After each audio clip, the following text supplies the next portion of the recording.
Təşəkkür edirəm. Dəxildə deyin, o hər kəs bilsin. Bəli, 3 dəqiqə yəni. Dediyiniz kimi, həm o Ortadoğunun, yəni Ərəb Baharı adlanan qiyamların etkisi bir tərəfdən də istər-istəməz İran rejiminin bugün əli dünyada çox-çox açılıbdır. Yəni, Batı birbaşa buna cəhb yetişibdir ki, İran rejimi getməlidir. Və bu əsasda görürsünüz ki, hətta geçmişdə 2006-da Avrupa oyun oynurdu İranla. Yalnız Amerika, İsrail istədi İran geçsin. İndi isə Avrupa da birbaşa qarşıqdı Amerikaya və İranın getməsini istəyir. Yəni, bu bir təhvül dünya üzərində İrana qarşı. İkinci məsələ, millətlər içində oyanış, qiyamlar və qiyamların sonuclanması ərəblər içində və bunun etkisi, Üçüncü məsələ, İran rejiminin içində olan parçalamalar. İran rejimi daha ideolojik baxımdan heç bir gələcəyə o cür bir edə bilmir ki, öz gələcəkdə aydın bir gündən cəmaatı göstərsin. Bu da bir yandan. Demək ki, bunların hamısı bir yana qoyanda, mən deyim ki, 2012-nin düşünməsinin səviyyəsi sanki 2006-nın səviyyəsi olsaydı. Çünki onda da daha dərinləşibdir oyanış məsələsi bu altının içində. Hətta o mərhələdə qoysaydıq, o cür bir hərəkət ki, onlar 2006-da oldu. İndi olsaydı, mütləq bunu dünya səviyyəsində biz artıq görə bilərik. Bunu mən açıq bir dənə sifəçlə göstərə biləm Azərbaycanla İranın ilişkiləri arasında. 2006-da Azərbaycan özün kiçik bir ölkə hiss edirdi və İranın qabağında İran nə edirdi? Susurdu, dinmirdi. Amma indi isə İran kiçik bir addım Azərbaycan əleyhinə atanda Azərbaycan həmən cavab verir bilərsin. Bu, demək ki, bu güc Azərbaycana haradan gəlibdir? Bu gücün böyük illəti qayıdıb dünya səviyyəsində təhvüllara və İranın içində olan zəifləşmələrə. Bu iki güc var, sonra ki, Azərbaycan istəsə ki, eləyə bilər, İranın qarşısında cavab versin. Demək ki, dünya təhvülatı bu altının içində çox-çox bizim mənfəətini çevrilibdir və bu əsasda biz çox rahatlıqla deyə bilirəm ki, əgər 2006 hərəkatı 2013-də olsaydı, bizim hərəkət çox-çox dünya səviyyəsində özü yetməyəcəkdir. İndi Ləman bəy, bir də başqa sual. İndi deyirsiniz ki, deməli, Azərbaycan durub İran rejiminin üstünə, indi bu güc haradan gəlir? Güc dediyimiz indi birisi mütləq Amerikanın yanı. Amerikada da dediyimiz mediasıdır. Yəni, onun mediası onun gücüdür. Yəni, bu ilk etapda. Və onun da deyirlər ki, hər zaman o yol yoldaşı İsraildir. Yəni, biz bunu son zamanlarda da bu xəbərləri gəldi ki, İsrail səfirliyi bizim o yeni qurulmuş zada gəldi, baş qurdu ki, danışmaq istəyir. Yəni, tamam da bu çox gözəl, dünya səviyyəsində bu reklam olunacaq. Amma bunun bir tərəfində də hərəkətin bağımlı olmağına gedir. Yəni, indi hərəkət bəlkə bağlandı, deyək ki, Amerikanın, yəni İsrailin hangi bir, deyək ki, onun lobiçilik zadından, əlindən getdi, biraz bağımlı oldu. Gəlin, məsələn, bu pulu, ya gəlin bu silahı filan. Yəni, bu işi görün. Ondan fikriniz nədir? Hərəkət mütləq və mütləq, yəni qeydsiz və şərtsiz, müstəqildir, kimsəyə bağlı bir hərəkət deyil. Nə Ankaraya, nə Bakıya, nə Amerikaya, nə İsrailə kimsə yox. Güney Azərbaycan Milli Hərəkatı, İndiyəç Milli Hərəkatında göstərdir ki, heç bir gücə bağlı olan bir qüvvə deyil. Ancaq bizim o şey ki, ehtiyatımız və hərəkətimizi duyduğaq dünya səviyyəsində o yoxumuz idi geçmişdə 2006-da. 2013-də bu imkan bəyəmizə yaranıbdır, yaranmaqdadır, genişlənmədədir ki, hərəkətimizi işte tanıtıla bilər. 2006-da dedim ki, Azərbaycan zəif bir durumdaydı, İsraildə vardı, Amerikada var idi. Amma Azərbaycan susurdu İranın qarşısında. İndi isə Azərbaycan da həm güclənib teknoloji baxımından, həm də Batı daha artıq İran üstə gedir və beləliklə sözün deməyə imkan tapır. Bu sözün deməyə imkan tapmaqlıq budur ki, bəs biz Güney Azərbaycan Milli Hərəkatı özgürlüyündən düşüb, onda bir onun Azərbaycan hakimiyyətini daha az edəcəkdir. Təbii ki, böyle bir şey var bilmez. Biz fəqət imkanlarda kullanmaq istirik. Yəni, fikirləşin ki, Azərbaycan Milli Hərəkatı Ankaranın imkanatından ki, yalanır. İndi baxın, Türkiyənin özü Suriyə ilə geçmişlər, bir il bundan qabaq yoxun stratejik dostuydular. Bir il geçib üstündən, indi bir-birlərdən stratejik düşməyə çeviriblər. İndi Suriyənin faallarının mənfəətləridir, bu açıq təsəvvürlər nədir? Təbii Suriyənin faallarının mənfəətləridir. Çünki səsləri Türkiyədə və digər ölkədə duyulmaqdadır, eşitməkdədir. Amma bir il bundan qabaq Suriyənin fəallarının səsləri heç yerdə eşidilmirdi. Yəni, bu fəqət səs eşitmək təbliğat mənbəsidir. Dövlət qurmaq, Azərbaycanın dövlətçiliyi ilə bağlı, parlamentı ilə bağlı, eşitdirəm, cibhəsi ilə bağlı, bunlar heç dövlətə aid deyil. Biz bu məsələ həmişə qabağında durmuşuq. Bu sırfən və sırfən Azərbaycanın milli siyasi təşkilatlarının vasitəsilə bu güc ortaya qoyulmalıdır, qoyulacaqdır. Və bu da mütləq içəri fəallarımızın istəyi əsasıyla. Yəni, bizim rəhbəriyyətimiz, gücümüz içəridə olduğu üçün, içərinin istəyi əsasında bu güc mekanizmi dəbəşəcəkdir. Buna heç xaric dövlət bizə belə bir imkan yaratmaq haqqı yoxdur. Dəyərli dostlardan bu konuya görə fikir bildirmək istəyirəm. Duman beylər, siz də danışmaq istəyirsiniz. Ceyhun bəydən sonra bölgədə xüsusilə Quzey Azərbaycanla bağlı bugünkü İranın arasında çox problemlərin yaranmasının nədənlərindən biri, mən onu görürəm ki, Ərəb baharı var, bölgədə geopolitik durumda dəyişikliklər var. Əsas nədən bundan ibarət ki, indiyə qədər İran Quzey Azərbaycan iqtidarının üzərinə getməmişdir. Quzey Azərbaycan dövlətçiliyinə kifayət qədər zərbə vurub. Məsələn, bir dəlil göstərim ki, Təbrizdə hələ də Quzey Azərbaycan böyük elçiliyinin qarşısına Bakının səfarətxanası vurulubdur. Yəni, Azərbaycan kəlməsi faktiki olaraq 21-22 illik Quzey Azərbaycan Cumhuriyyəti var, amma dövlətçilik ənənəsinə zidd olaraq gətirib səfirliyin önünə Bakı böyük elçiliyi vurulubdur. Bakının böyük elçiliyi, yəni Azərbaycan kəlməsini vurmuyubdur. Əsas nədən burada Quzey Azərbaycanda olan müəyyən qüvvələrin İlham Əliyev hakimiyyətinə qarşı yönəlməsidir. Məhz İlham Əliyev İrandan indiyə qədər öz hakimiyyətinə qarşı heç bir, belə götürək, öz iqtidarına qarşı, qruplaşmasına qarşı heç bir təhlükə hiss eləmirdi. Baxmayaraq ki, dövlətçiliyi əleyhinə kifayət qədər faktlar saymaq olar ki, İran kifayət qədər Azərbaycan dövlətçiliyinə qarşı hörmətsizlik edib, sayıqlıq edib, həmişə susublar. Niyə? Çünki iqtidar mənafeyini qoruyublar. Sonuçda, yadınıza gəlirsə, hicab məsələsində böyük bir toplum İrandan verilən fətvanın əsasında Quzey Azərbaycan iqtidarının üzərinə gəldi. Ondan sonra Quzey Azərbaycan iqtidarı yönünü çevirdi İrana sarı. Niyə? Çünki artıq hədəf iqtidar idi, dövlətçilik deyildi. Və bunu istəyirdim ki, əlavə edin. Buyurun, Aydın. Elə çox soru sora bilirik. Hə, sual verə bilərsən.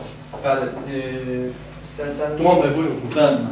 Mən danışım ya sualı yoxsa? Siz Duman bəydən sonra sual vermək istəyirsiniz, yoxsa... Önemli değil. Yəni, qonuya görədir, sualınızı indi verin, yoxsa qonudan xarici Duman bəy... Tamam, Duman bəy istərsən açıqlama versin. Mən qısa danışacağım, bağışlayın. Mən bu məsələyə belə yanaşmaqla razı deyiləm. Bu ki, o may qiyamları bu il olsaydı, fərqli bir boyut qazanacaqdı. Belə nəzər gəlir ki, sanki təbiidir, tarixin gedişatında çoxlu hadisələr vardı ki, ona heç bir təhlil, ən azından sosioloji elmi təhlil verə bilmir və deyir ki, o təsadüflər nəticəsindədir. Məsələn, Ağa Məmməd xanın Tiflisə qoşun çəkəndə Qarabağda qarpız üstündə ölməsi. Təbii ki, o bir dənə hadisə əsasında ölür, ölməsəydi tarixin əslən gedişi çox fərqli olacaqdı. İndi biz də buna o cür yanaşanda ki, bu gün olsaydı nəzər olur, sanki bir dənə çox keçmişdə bir təsadüfi bir hadisəni dəyərləndiririk ki, bizim əlimizdən də və biz də sadəcə bir gendən baxan birisi kimi istəyirik görək ki, hə, olmasaydı nəzər olacaqdı, pişəvəri qaçmasaydı nəzər olacaqdı. Yox, bu bir qiyam idi. Təsadüfi deyil idi, onu yaradan amillər, istər insani amillər, indi də yaşayırlar çoxu, onu yaradan ictimai amillər də hamısı əlan yaşamaqdadırlar və biz sadəcə bu məsələyə belə yanaşa bilərik, o dediyi sualı ki, indi niyə yaranmır? Ya indi bölgədə nə dəyişimlər vardı ki, bizi deyə bilərik ki, bizim qiyamımızı indi icazə vermir, baş tutaq, icazə vermir ayrı bir istiqamətdə gedək, ya baş tutanda ayrı formada özünü görsədə bilmir. Mən sadəcə bunu vurulamaq istəyirəm ki, belə yanaşlıq daha doğru. Çox sağ olun, Duman bəy. Sən, Mustafa bəy, Sanırım ki mikrofon oraya çarpmayacak. Problem değil. Ben önemlisi işlebilirim. Tabii ben Güney Azerbaycan'da biraz kaldım. Bundan 25 sene önce ama takıp kalıp orada Nurmani o olmadı. Fakat ben yakınıq biz coğrafya olarak da. Ben bir sual var her zaman ben düşünürüm. Şimdi bir millet azınlık sayı olarak bir çoğunluk buna baskı yapır, zulüm yapır. Bu anlaşılabilir. Yani çoğunluk azınlığa zulüm yapır, hakkını alır. Ama Azerbaycan'da 35 milyon Türk, çoğunluk İran'da, 35 milyon Azerbaycanlı Türkler. Nasıl da olur bu 35 milyon, 15 milyon Fars'ın altında esir alsın, 15 milyon, 35 milyona zulmet. Yani ne meseleler var, ne koy, bak çünkü hayret veriyorlar yani. İndi azınlık olsa anılır azınlık ama çoğunluk esir kalsın, hakkı geçsin. Bunu alıştırmak lazım. Sonra bir mesele daha var. Ne için Farslar edebildiler? O 35 milyonu kullansınlar, hem inkılap yapandalar, devrimi yapandalar 77'de, hem de savaş 8 sene savaş ettikleri zaman Irak'tan 35 milyonu her varlığı kullandılar. İnsani, can, mal, kullanabilir, hareket ettirir öz çıkardığı için. Ne için bu 35 milyon öz milli kurtuluşu için, öz kimliği için bir hareket yapmıyor. Böyle ufak bir şeyler görüyoruz ama ciddi bir şey görmüyoruz. Azından yani ben öz görüşüme göre. Bir birinci. İkincisi bir sorum var politikacılara. Siz bir günde Güney Azerbaycan'ın politikacıları veya dernekleri veya siyasiler siz ne edebildiniz bu milleti, Cünub Azerbaycan'daki milleti hem yazda dünyaya tanıtırmak için meselelerini hem içeride bunlarda nasıl ne biçimde siz bu milletten uğraşsınız, bu milleti uyandırmak, yönlendirmek, harekete geçirmek için ne metodlar var? Mesela bir günde Baas Partisi 35 sene hükümette Irak'ta. 35 senenin sonunda tabii dünyadaki güç ve siyasi meselelerin değişimini kullandılar Irak'taki muhalif gruplar. Gittiler Amerika gibi bir devletin varlığını faydalandılar, edebildiler, rejimi dönderse edebilirler, o gücü kullansınlar. Siz de şimdi Azerbaycan'da, İran'ın durumu kritiktir, dünya çapından şeyden. Ne edebildiniz mesela, bu dünyaya nasıl bu meseleyi kullanabilirsiniz? Siz de öz milletinizi kurtarmak için bu dünyada mesela, hala mesela ben görürüm bir Azerbaycan, Güney Azerbaycan televizyonu dünyada yok. PKK gibi bir örgütün televizyonu arka çevrede. Niye sizin yoktu? Siz bu meselenin hiç olduğu Avrupa devletleri bir insan haklarını tanırız. Mustafa sualları birer verək ki, o cevaplayan hamısını saxlayabilsin yanına. Dostlardan Əmir bəy deyəsən suallara cevap verməyib. Əgər Əmir bəy, yəni sıra sizdədir. Əgər istəsəz suallara cevap sizdən sonra, əgər gönüllü olsa cevap verməyə. Mustafa bəy çoxlu suallar sordular. Mən istərdim birisinə cevap verəm. Ama yani sorular birinci sual değildiler. O yüzden yani, yoldaşlar zahmetini çəkib o birinci suallara cevap versə daha da sanırım uyğun olar. Ben sadece bu bölümdeki Mustafa bəy soruşdular ki siyasi teşkilatlar, partiyalar olarak Güney Azerbaycan içinde ne işler olunubdur ve bu işleri dünyaya necə çatdırmamız konusunda ne işler görmüşük. Kulliyyətin bu konuya toxunmaq istərdim. Bayaq da ondan işarə edirdim ki, 22 may hadisəsi sadəcə bizim Güney Azərbaycanda 22 may qiyamımız yoxdur. Özəlliklə 22 maydan sonra 2006-cı ildə və özəlliklə keçən 1-2 il içində böyük aksiyalarımız olubdur Güney Azərbaycanın içində. Oraya toxunmaq istəyəcəyəm və son olan hadisə bu ilin xurdadın birisi, yəni 22 may 2012-ci il olubdur ki, birinci dəfə olaraq Güney Azərbaycan partiyaları və ha belə digər müstəqil, yəni özgür fəalları birinci dəfə olaraq milləti dışarıya çıxmaq, yəni aksiya yaratmağa çağırdılar. Amma heç bir əksül əməl yox. Yəni, məsələn, İran qazeti təvhin edib ona cavab yox. Yəni, nə bilim, Urmu Gölü qurulur, onun qarşısında yox. Sadəcə xurdadın birində dışarıya çıxacaq.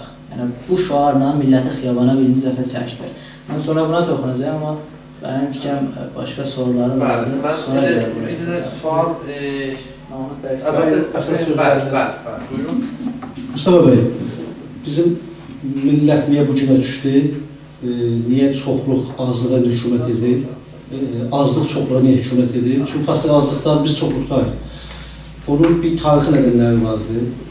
Yəni, Güney Azərbaycanın tarixindən bilginiz olsa, biz bilirsiniz, siz özünüz türkmən türkləri də özüdür. Yəni, bizim minlər il türklərin hüküməti olubdur. 1924-ə qədər türklərin hükümətləri olubdur. 1924, yəni demək ki, 19-cu ilin axırlarında Qacar Türkün hükümətinin qarşısı alternativ ideolojiki demokrasi idi. Və bu demokrasida təəssüf olsun ki, türklər də içinə daxil farsların aparıcı bir rol oldu və farslıq, İrançılıq adıyla çox böyük bir güc qazandı. O bir tərəfdən də dünya qüdrətləri ki, çalışanlar ölkələri o zaman istədilər ki, bölünsünlər, müşəxəs eləsinlər. O zaman Böyük Britaniyada